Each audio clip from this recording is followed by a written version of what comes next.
The Huntsman Tournament Edition takes on a tankuless form factor where it basically removes the numpad on the right side of the keyboard, saving space on your desk and giving you more room for your mouse. On the bottom, the Razer tagline "For Gamers by Gamers" is etched on there in the glossy texture. 4 kickstands are found near the top. I say 4 because you can set this keyboard in 6 degrees or 9 degrees or even completely flat. A USB-C port is located near the corner. Look closely and you'll see some small rails which are meant for the USB-C cable that comes with the keyboard. But the gap is still wide enough for you if you want to use your own USB-C cables. And yes, including those coiled cables if you want to give your keyboard the drip. The 87 keys on this tankuless keyboard are all double-shot PBT keycaps, pretty much very durable keycaps with a matte texture.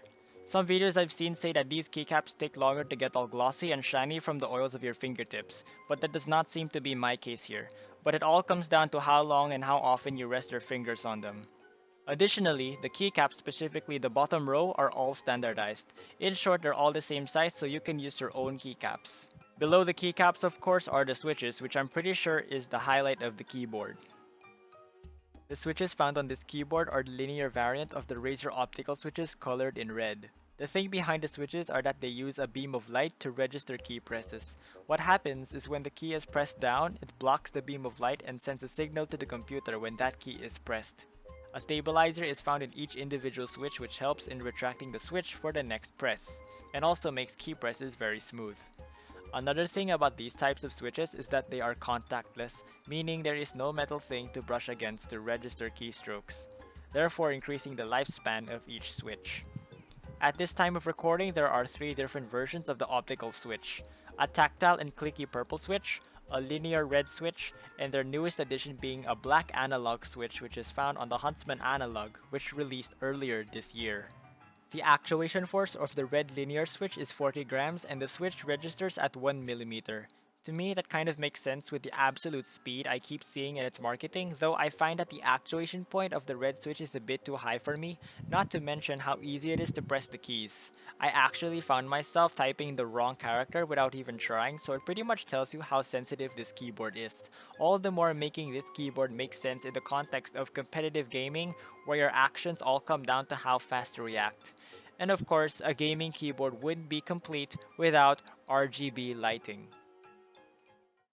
Of course, this being a Razer keyboard, it uses Razer Chroma RGB for its lighting. Under every keycap, you'll find a very bright RGB light that can shine pretty much the full color spectrum. However, when you glance at the RGB from a distance, it does not really shine that bright, mostly due to the double-shot PBT keycaps. It is hard to see here, but in some of the keycaps, you will find some splotches of plastic that blocked out some of the light.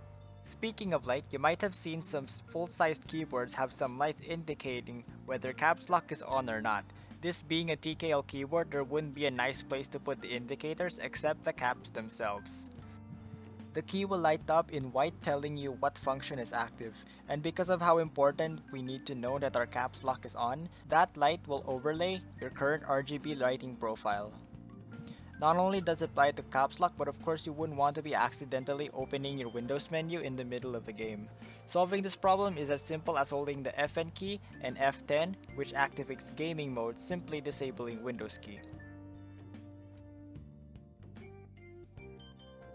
Pressing the FN key turns off all the lights on your keyboard except the F keys on top and a few others, as those already have preset functions like media keys for your Spotify, on-the-fly macro recorder, gaming mode key which I mentioned earlier, and some F11 and F12 key functions I could not figure out. Pressing the application key with the FN key switches the profiles of your keyboard, and you can keep up to 4 at a time. What it does is save your assigned set of macros and other functions saved to your Razer Hypershift. The FN key is how you activate Razer Hypershift. What it does is give you access to a second set of keybinds where you control what each key does, such as a macro, typing an emoji, or even switching lighting profiles. I personally love having multiple lighting settings to change things up a little in terms of RGB lighting. I couldn't elaborate exactly why, but I just enjoy doing it, and that is all I can give you. Other than switching the lighting settings, I also get to find shortcut commands to keys without having to change the overall function of the key, such as adding a new layer for Photoshop with just 2 key presses. as well as typing in emojis without having to scroll through an entire library just to find the ones I actually use, and letting you type in full sentences or phrases at just the press of a key. However, don't get too carried away with some settings, as some hypershift functions still require the Razer Synapse software to be installed on the computer you're using this keyboard on. Overall, this keyboard took me some getting used to within the first few days, but I eventually got comfortable.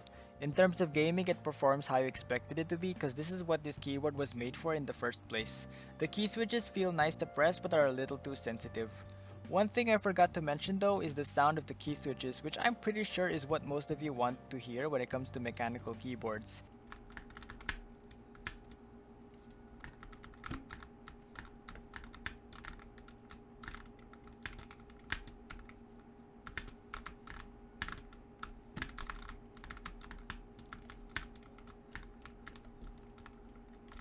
The sound is okay for me. It may not sound as crisp as other expensive switches out there, but it all comes down to how comfortable your ears are. I am personally okay with the sound of the Switch in both the productive and the competitive environment. I forgot to mention that the price of this keyboard is 5,000 pesos here in the Philippines, which equals to roughly 100 US dollars, even though I have seen higher prices before. I would give this keyboard an 8 out of 10 recommendation.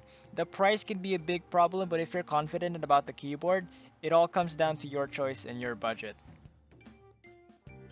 Thank you everyone for watching my video. I spent more time than I needed to for one night making this video. In fact, it is nighttime now in my area, so I should be going to sleep. But before I go, I would appreciate it a lot if you like this video, share this video, subscribe to the link. I stream every Saturday, 2:30 p.m. Philippine Standard Time. Follow me on Twitter and Instagram, like my Facebook page, links are in the description below. Until then, the link out.